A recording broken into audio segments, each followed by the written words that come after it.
2020 lockdown టైంలో ఓ చిన్న line రాసుకున్న నీర్జా కోన ఆఫ్టర్ 5 years మెనీ స్ట్రగుల్స్ ని ఫేస్ చేసి మొత్తానికి మూవీ కంప్లీట్ చేశారు.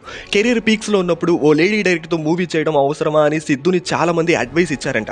దానికి సిద్ధు స్టోరీ నన్ను బాగా ఎగ్జైట్ చేసింది, ఒక ట్విస్ట్ ఉంటుంది, దానికి థియేటర్స్ మొత్తం షాక్ అవ్వడం గ్యారంటీ అని, అది ఏంటో రిలీజ్ అయ్యాక మీకే తెలుస్తుంది అని కౌంటర్ వేశారు. ఇక రీసెంట్ గా రిలీజ్ అయిన ట్రైలర్ విషయానికి వస్తే, ఎప్పుడైతే మన ఎమోషనల్ స్టేటస్ ని ఒక ఆడదానితో షేర్ చేసుకుంటామో అప్పుడే మన జుట్టు తీసుకొని వెళ్ళి తన చేతిలో పెట్టినట్టు అని యూత్ కి లాగి పెట్టి మరీ మెసేజ్ ఇచ్చాడు. ఈ మూవీలో ఇద్దరిని లవ్ చేస్తాడు, సమస్య అది కాదు, ఇద్దరితో కలిసి ఉండాలనుకుంటాడు, అదే అసలైన సమస్య అనేది ట్రైలర్ లో క్లారిటీగా కనిపిస్తుంది. కానీ సిద్ధు చెప్పినట్టు అసలు ట్విస్ట్ ఏంటంటే, ఈ స్టోరీ మెయిన్ గా ఫర్టిలిటీ సెంటర్స్ బ్యాక్ డ్రాప్ లో ఉంటుందని ఇండస్ట్రీ టాక్. అది ట్రైలర్ కి సింక్ అయ్యేలా కన్వర్ట్ కూడా చేశారు. ట్రైలర్ అంతా చూశాక ఎందుకో సిద్ధు బిహేవియర్ మనకి కృష్ణ అండ్ హిజ్ లీలా మూవీని గుర్తు చేస్తుంది.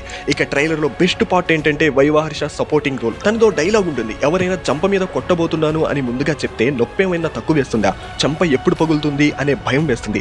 It's the best dialogue in trailer part. చాలా వరకు డైలాగ్స్ బోల్డ్ గా ఉన్నా ఆ ఎమోషన్ కి ఈ మాత్రం ఉండాలి అనిపిస్తుంది. థియేటర్ లో కూడా ఆ డైలాగ్స్ తగ్గ ఎమోషన్ అండ్ క్యారెక్టరైజేషన్ స్ట్రాంగ్ గా ఉంటే తెలుసు కదా biggest hit in Diwali race. మరి ట్రైలర్ అయితే మస్తుంది, మీరు చూడండి. చూసిన తర్వాత మీ ఒపీనియన్ ఏంటో కామెంట్ చేయండి. కొంతమంది మీద కొన్ని ఫీలింగ్స్ అలా ఉండిపోతాయంతే. రమ్మంటే వచ్చాయంటే పొమ్మంటే పోవడానికి